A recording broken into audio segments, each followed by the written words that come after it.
Hi అండి. Welcome back to my channel జ్యోతిస్ world.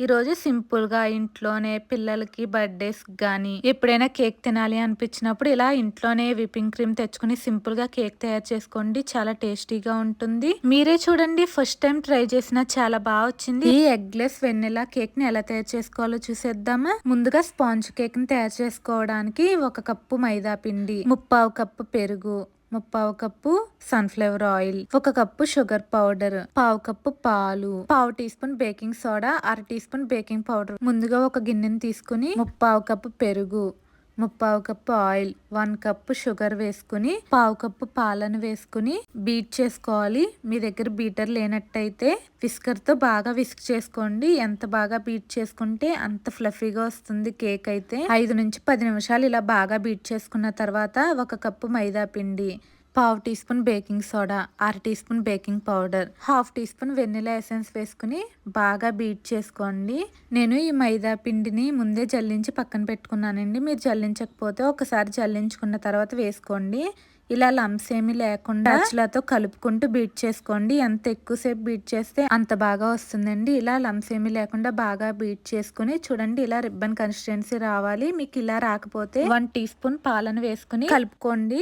Cake ని ఎందులో తయారు చేసుకోవాలి అనుకుంటున్నారో ఆ మౌల్డ్కి కొద్దిగా ఆయిల్ కానీ బటర్ కానీ అప్లై చేసుకుని బటర్ పేపర్ని పెట్టి మనం ఇందాక ప్రిపేర్ చేసుకున్న కేక్ బ్యాటర్ని ఇందులోకి వేసుకుని లంప్స్ ఏమీ లేకుండా ఒకసారి ట్యాప్ చేసుకోవాలి. స్టవ్ వెలిగించి ఒక మందపాటి గిన్నెను పెట్టుకుని అందులో ఇసుక వేసుకుని ప్లేట్ని కానీ ఇటువంటి స్టాండ్ని కానీ పెట్టుకుని ఈ కేక్ మౌల్ని దాని మీద పెట్టి మూత పెట్టుకుని 40 to 45 మినిట్స్ లో ఫ్లేమ్లో కుక్ చేసుకోవాలి.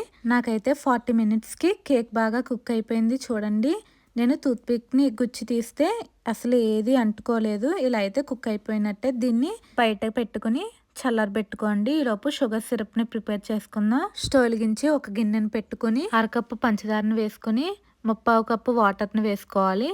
ఇందులోనే చిన్న ఇంచు దాల్చిన చెక్క, 1 యాలక వేసుకుని షుగర్ని కరిగించుకోవాలి. షుగర్ కరిగితే సరిపోతుంది. ఏ విధమైన పాకం రావనవసరం లేదు. స్టవ్ ఆఫ్ చేసి పక్కన పెట్టుకోండి. ఇవి చల్లారేలోపు విప్పింగ్ క్రీమ్ ని ప్రిపేర్ చేసుకుందాము. నాకు సన్ విప్ అనే కంపెనీ విప్పింగ్ క్రీమ్ దొరికింది. మీకు ఏ విప్పింగ్ క్రీమ్ అవైలబుల్ గా ఉంటే ఆ కంపెనీ విప్పింగ్ క్రీమ్ తీసుకోండి. 1 కప్పు విప్పింగ్ క్రీమ్ ని గిన్నెలోకి వేసుకుని బాగా బీట్ చేసుకోండి. 10 నుంచి 15 నిమిషాలు బాగా బీట్ చేసుకోవాలి. మనం బీట్ చేసుకుని కొలిది విప్పింగ్ క్రీమ్ క్వాంటిటీ అనేది పెరుగుతూ ఉంటుంది. చూడండి, నేను కొంచెమే తీసుకున్న బౌల్లో సగం పైనే వచ్చింది.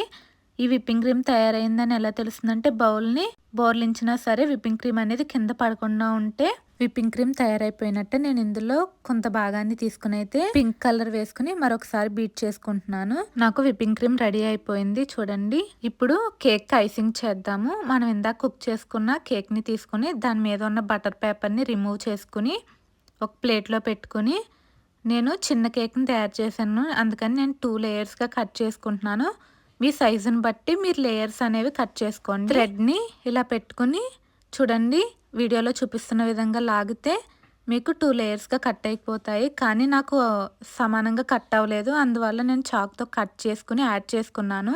మనం దేని మీద అయితే కేక్ ఐసింగ్ చేయాలనుకుంటున్నా ఆ ప్లేట్కి అడుగున కొద్దిగా విప్పింగ్ క్రీమ్ని అప్లై చేసి దాని మీద ఒక లేయర్ కేక్ని అయితే పెట్టుకుని మనం ఇందాక రెడీ చేసుకుంటున్న షుగర్ సిరప్ని వేసుకుని తర్వాత విప్పింగ్ క్రీమ్ని అప్లై చేసుకోవాలి. చూడండి, ఇలా అప్లై చేసిన తర్వాత మరొక లేయర్ని పెట్టుకొని దాని మీద కూడా షుగర్ సిరప్ని వేసుకొని విప్పింగ్ క్రీమ్తో మొత్తం ఎడ్జెస్ అన్నీ కూడా సమానంగా వచ్చేటట్టుగా విప్పింగ్ క్రీమ్ని అప్లై చేసుకోవాలి. చూడండి, మొత్తం కేక్ చుట్టూ పైన కూడా సమానంగా వచ్చేటట్టుగా విప్పింగ్ క్రీమ్ని అప్లై చేసుకోవాలి. తర్వాత ఎడ్జెస్ అన్నీ కూడా ఏటీఎం కార్డ్తో కానీ చూడండి నేను ఇప్పుడు చేస్తున్నాను అటువంటిది కానీ ఉంటే అలాగా సెట్ చేసుకోవాలి. అప్పుడు నీట్గా వస్తుంది కేక్. ఎక్స్ట్రా క్రీమ్ అంతా కూడా తీసేసుకోవాలి. మనకు చుట్టూ ఎక్స్ట్రాగా ఏమైనా అంటుకున్నట్టు అనిపిస్తే టిష్యూతో మొత్తం క్లీన్ చేసుకున్న తర్వాత దీన్ని డెకరేట్ చేసుకోవడానికి నేను కొద్దిగా విప్పింగ్ క్రీమ్ లో పింక్ కలర్ వేసి కలిపాను కదండి, దాన్ని పైపింగ్ బ్యాగ్ లో వేసుకుని మీకు నచ్చిన డిజైన్ ని కేక్ మీద వేసుకోండి. నాకు వచ్చినట్టుగా వేస్తున్నాను. నాకు పెద్దగా డిజైన్స్ ఏమి ఇంకా రాదండి. ఇలా డెకరేషన్ అంతా అయిపోయిన తర్వాత లాస్ట్‌లో మీ దగ్గర స్ప్రింకిల్స్ ఏమన్నా ఉంటే వేసుకోండి. నా దగ్గర ఉన్నాయి. అందుకని పైన అంతా కూడా స్ప్రింకిల్స్‌ని వేశాను. ఫస్ట్ టైం ట్రై చేసినా కూడా కేక్ అయితే చాలా బాగా వచ్చింది. అస్సలు అనుకోలేదు ఇంత బాగా వస్తుందని. 2 గంటలు ఫ్రిడ్జ్‌లో పెట్టుకుని చల్లగా తింటే చాలా టేస్టీగా ఉంది. ఒకసారి ట్రై చేసి చూడండి. పిల్లలకి సమ్మర్ హాలిడేస్ ఇచ్చేసారు కదండీ! ఇంట్లో ఉండి అమ్మ ఏదైనా కావాలి చేసి పెట్టు అని అడుగుతూ ఉంటారు కదా! ఇలా చల్లగా కూల్ కేక్‌ని ప్రిపేర్ చేసి పెట్టండి. చాలా ఇష్టంగా తినేస్తారు. Thanks for watching. వీడియో నచ్చిందా? నచ్చితే లైక్ చేయండి, షేర్ చేయండి, సబ్స్క్రైబ్ చేసుకోండి.